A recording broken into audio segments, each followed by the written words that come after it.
Sa kabila ng iniindang injury, walang makakapigil kay 2024 Paris Olympic hopeful Vanessa Sarno sa paglahok sa Asian Games. Pero ano nga ba ang dapat asahan sa kanya magiging laban? Narito si Kay Asuncion ng PTV Sports sa detalye.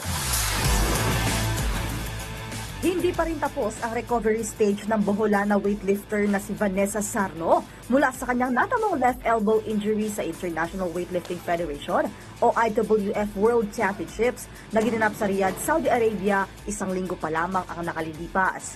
Gayunpaman, agad na siyang mapapasabak sa 19th Asian Games na gaganapin sa September 30 bilang isa sa 5 weightlifters ng Pilipinas. Mataas ang expectation ng karamihan sa 2020 Asian Championships gold medalist na si Sarno para sa kanyang unang salang sa nasabing Continental Sports Fest.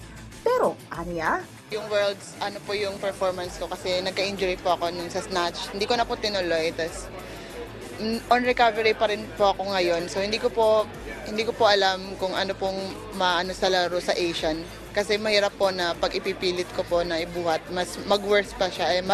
May mga Olympic qualifying pa po na kailangan naming laruin po. Pinapatraining na po ako pero hindi po talaga heavy.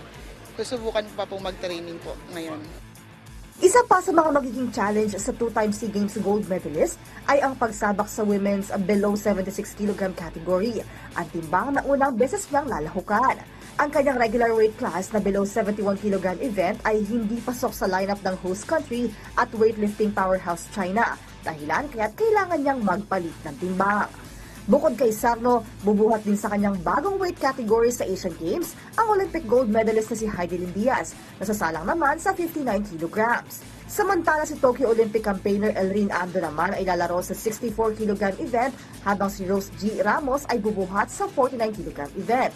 Ang tanging Pinoy lifter naman sa kanilang lineup na si John Febor Seniza ay lalahok sa 61 kg weight class. Kay Asuncion para sa Bayan.